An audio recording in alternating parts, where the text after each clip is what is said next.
Welcome to my channel. My name is Chantel. Reached out to my extended family just to say, hey, I have this channel and would you subscribe? And in doing so, I was very surprised to find out that they had uncovered and unraveled the source of what our hearing loss is in that side of the family. Really early on, I tried to keep tabs on my own hearing loss. And was I overthinking it? When I was living in Portland, Oregon, I went and got my hearing tested. I was 33 at that time. I left there with results that said, there's a few things that are a little bit light, but overall you're still within the normal range. You don't need hearing aids. And I was like, whew, that's awesome. And I kind of just went with it. Didn't think another thing of it until I was just probably 36 or 37.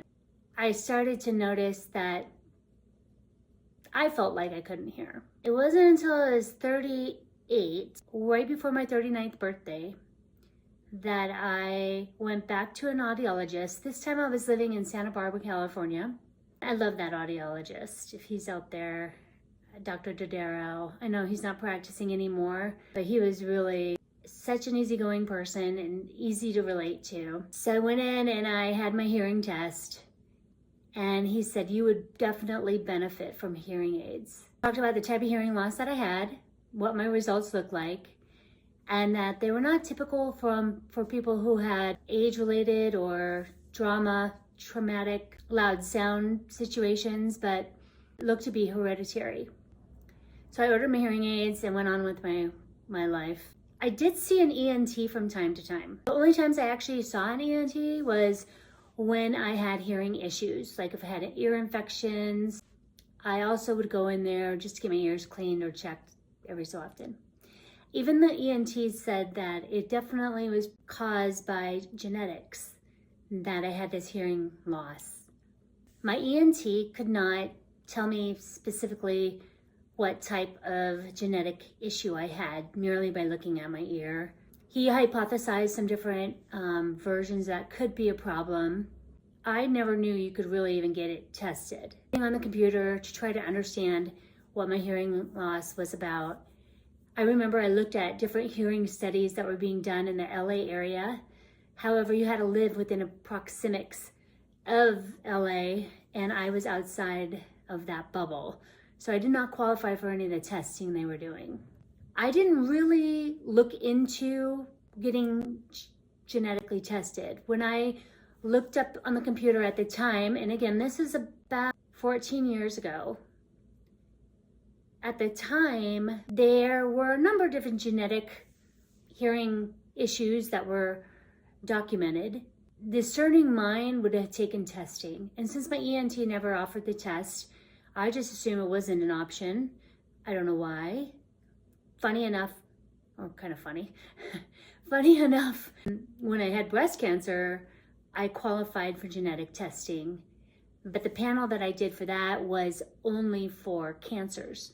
So I had gotten tested for, 100 different genes that could cause cancer. Fast forward to this week, and I find out that one of my cousins, who's also hearing impaired, has done a lot of due diligence. And those members of my family live in a different state, and there's a lot more of them that have hearing loss. In fact, her daughter has hearing loss.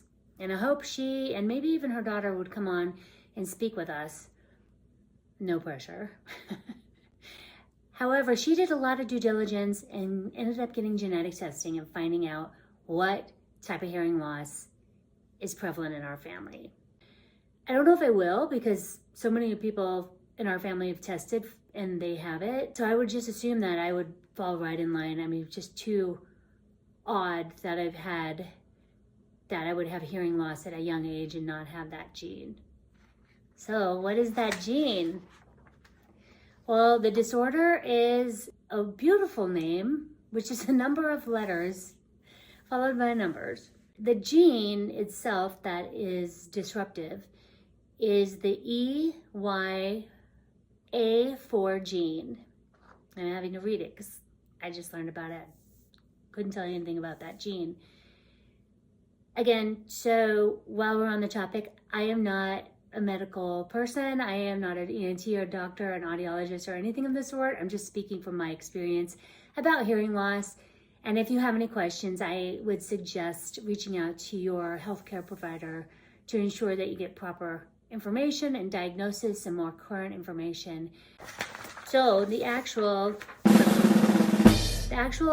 name of the disorder is again a series in letters, and it's D as in dog, F N A 10, and I'll put it on the screen here so you can see it. I will have to do a later study on this, but there actually has been research on this disorder as recent as this year in 2025. As I find out more, I will share it with this community, and if you need to reach out to me, please feel free to reach out and we can talk about it further, and I can maybe follow up on any questions you have and use it to educate others.